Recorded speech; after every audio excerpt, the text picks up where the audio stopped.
히브리서 기자는 앞에서 말한 믿음의 사람들 이외에도 수없이 많은 믿음의 사람들이 있다라고 하는 것을 언급하고 있습니다. 32절의 말씀 보시면 기드온, 바락, 삼손, 입다, 다윗 및 사무엘과 선지자들의 일을 말하려면 시간이 부족하다 이렇게 말하고 있습니다. 사사시대 이후에도 믿음의 사람들은 많이 있었습니다. 그러나 그런 사람들의 믿음을 일일이 다 언급하기에는 시간이 없다라고 하는 것이죠. 기드온, 바락, 삼손과 입다는 사사시대를 대변하는 사람들이었고요.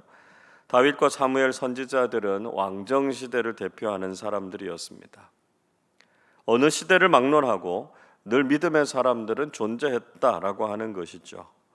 아무리 암울하고 어려운 상황이라고 하더라도 보석같이 빛나는 믿음의 사람들은 분명히 있었다라고 하는 것입니다.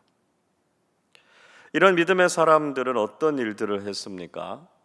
33절을 보십시오. 그들은 믿음으로 나라들을 이기기도 하며 의를 행하기도 하며 약속을 받기도 하며 사자들의 입을 막기도 하며 말씀하고 있습니다. 이런 사람들이 믿음으로 얼마나 대단한 일들을 했는지에 대해서 아주 자세하게 언급하고 있습니다. 이들은 믿음으로 나라를 이기기도 했다 이렇게 말씀하죠.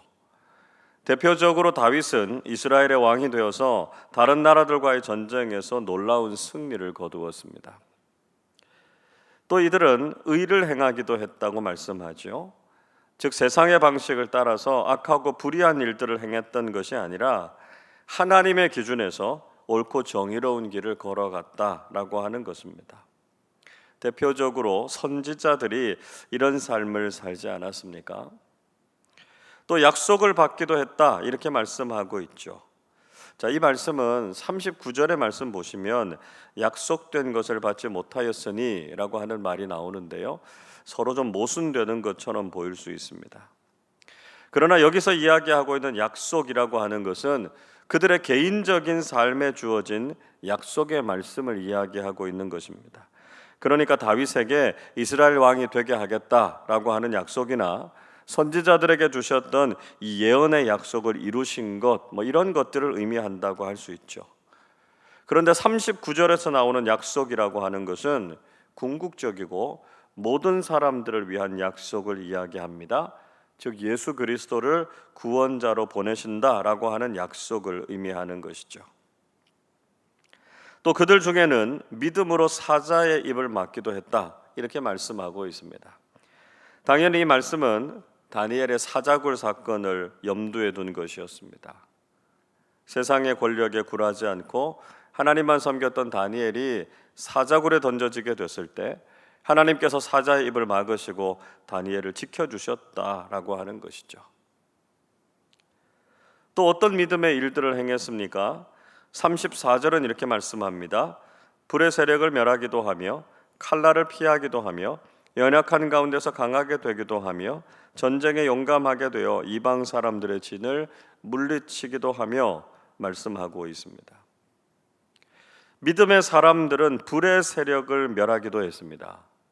이 내용은 다니엘의 세 친구들이 맹렬하게 타는 풀무불에 던져졌을 때 하나님께서 그들을 보호해 주셨죠. 머리카락 하나 상하지 않도록 지켜주시고 건져주신 사건을 떠올리게 합니다. 또 그들은 칼날을 피하기도 했습니다. 하나님께서는 당시의 권력자들의 칼로부터 믿음의 사람들을 보호해 주셨습니다. 아합과 이세벨의 칼에서 엘리야 선지자를 건져주셨고요, 아람 왕의 칼날로부터 엘리사 선지자를 지켜주셨습니다. 또 그들은 연약한 가운데서 강하게 되기도 했습니다. 기드온이 사사로 부르심을 받았을 때 그는 포도주 틀 안에 숨어서 밀을 타작할 정도로 겁쟁이였습니다. 그러나 하나님께서는 그를 큰 용사다 이렇게 부르셨고 민족의 구원자로 그를 세워주셨습니다.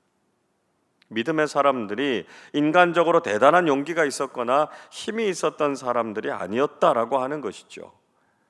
비록 그들은 연약했지만 하나님께서는 그들을 강하게 하셔서 하나님의 용사로 사용하셨다는 것입니다. 또 그들은 전쟁에 용감하게 돼서 이방 나라의 진들을 무너뜨렸습니다. 다윗과 남유다의 선한 왕들은 하나님만을 의지하면서 전쟁에서 놀라운 승리를 경험했습니다. 자, 이 모든 것들은 그들의 믿음에서부터 나온 것이었다 말씀하고 있습니다. 오늘 우리에게 바로 이런 믿음의 능력이 있는가 우리는 반성하게 되죠. 믿음의 사람들은 인간적으로 대단한 사람들이 아니었습니다. 그러나 그들의 믿음은 세상에서 강한 그 모든 것들을 다 능가했습니다. 믿음이 이렇게 놀라운 일들을 일으키는 원동력이 된다는 것이죠. 그런데 우리는 믿음을 가지고 살아간다고 하면서도 왜 우리가 가지고 있는 믿음은 이런 놀라운 능력을 나타내지 못하고 있는 것일까요? 우리가 이름뿐인 믿음을 가지고 있지 정말 살아있고 능력으로 역사하는 믿음을 가지고 세상을 살아가고 있는가? 우리 자신의 모습, 우리의 믿음을 다시 한번 돌아보아야 할 것입니다. 계속해서 히브리서 기자는 믿음으로 인해서 고난받은 내용에 대해서도 언급하고 있습니다. 35절을 보시면 믿음을 지키기 위해서 고난과 순교를 경험한 사람들이 있었는데 그들에게는 부활의 소망이 있었다 이렇게 말씀하고 있습니다. 이 세상에서의 삶이 전부가 아니라 부활과 하나님 나라의 영생을 믿었기 때문에 세상에서 고난과 순교의 상황이 있었지만 그들은 끝까지 믿음을 지킬 수 있었다는 것입니다. 36절에서는 믿음 때문에 받는 조롱과 시련도 감수할 수 있었다 이렇게 말씀하죠. 더 나아가서 37절에서는 믿음을 지키기 위해서 돌에 맞고 톱으로 켜고 시련과 칼로 죽임을 당하고 세상에서 궁핍과 환난과 학대를 받았다 이렇게 말씀하고 있습니다. 도대체 믿음이 무엇이기에 그들은 세상에서 경험하는 그 모든 험하고 고통스러운 것이라도 모두 다 견디면서 그 믿음을 지켰다라고 하는 것이죠. 그래서 히브리서 기자는 그들의 믿음을 이렇게 평가하고 있습니다. 38절 말씀을 우리 같이 읽어보겠습니다. 이런 사람은 세상이 감당하지 못하느니라. 그들이 광야와 산과 동굴과 토굴에 유리하였느니라. 그들의 믿음은 세상이 감당하지 못하는 믿음이었습니다. 이 말을 원문 그대로 번역하면 세상은 그들이 살기에 적당하지 못했다, 혹은 그들에게 세상은 가치가 없었다 이렇게 번역할 수 있습니다. 즉 그들은 세상의 가치를 두고 살지 않았기 때문에 세상에 얽매이거나 세상과 타협하지 않았다는 것이죠. 비록 세상에서는 아무것도 소유하지 못하고 유리하고 방황하며 고난과 죽음을 경험하더라도 믿음으로 그들은 천국을 소망하면서 살았다는 것입니다. 여러분, 우리의 믿음도 세상이 감당하지 못하는 믿음이 되어야 한다는 것이죠. 세상의 가치에 집착하거나 세상의 소망을 두는 것이 아니라 영원한 하나님 나라를 바라보면서 믿음으로 인내하는 사람들이 되실 수 있기를 바랍니다. 히브리서 기자가 이 히브리서 11장을 통해서 믿음의 사람들의 열전을 소개하고 있는 정말 중요한 목적이 무엇일까요? 구약의 인물들이 이렇게 위대한 믿음의 삶을 살았던 것을 본받아서 우리도 믿음의 삶을 살아야 된다라고 하는 것을 강조하고 있는 것입니까? 물론 그런 부분도 있을 것입니다. 그러나 놀랍게도 이 믿음장을 통해서 히브리서 기자가 정말로 하고 싶은 이야기는 다른 데 있었습니다. 39절 보십시오. 이 사람들은 다 믿음으로 말미암아 증거를 받았으나 약속된 것을 받지 못하였으니 말씀하고 있습니다.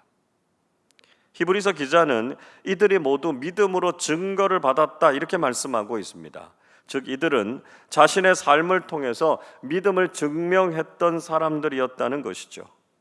그들은 자신들이 정말 믿음을 가지고 살아가는 사람들이다라고 하는 것을 온 세상에 분명히 보여주었습니다. 그래서 그들은 하나님께서 그 믿음을 인정해 주시는 사람들로 살았습니다.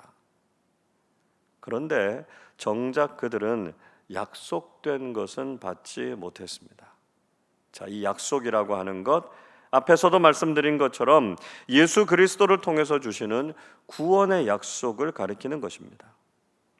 이들이 정말 아름다운 믿음을 가지고 살았지만 이들은 구약의 인물들이었기 때문에 예수 그리스도께서 이 땅에 오시는 것을 보지 못했다는 것이죠.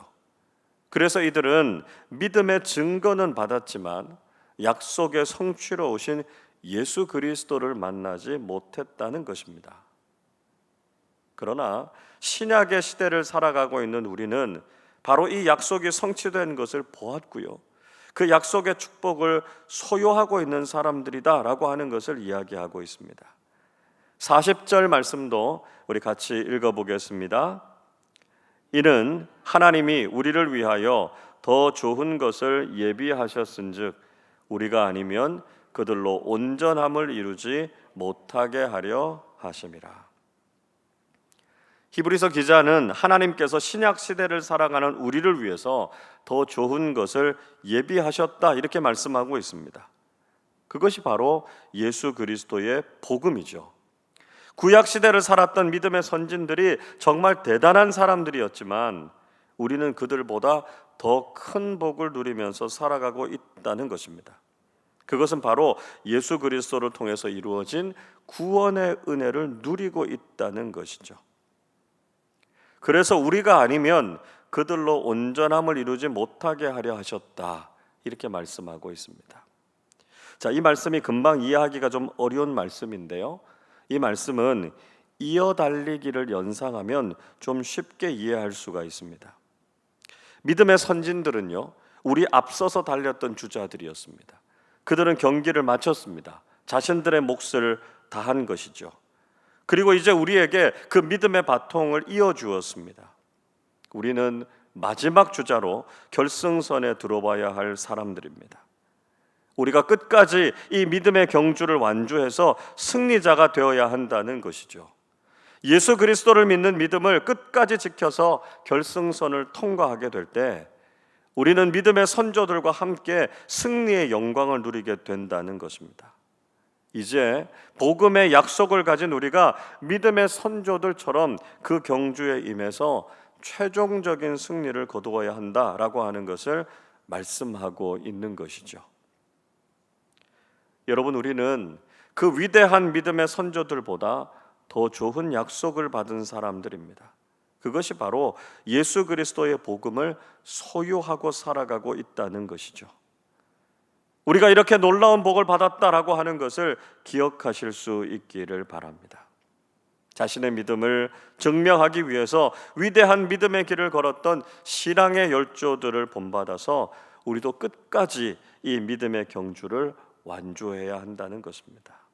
우리가 믿음의 바통을 잘 이어받아서 위대한 믿음의 경주에서 진정한 승리를 얻는 믿음의 사람들이 되시기를 주님의 이름으로 축원합니다. 기도하겠습니다.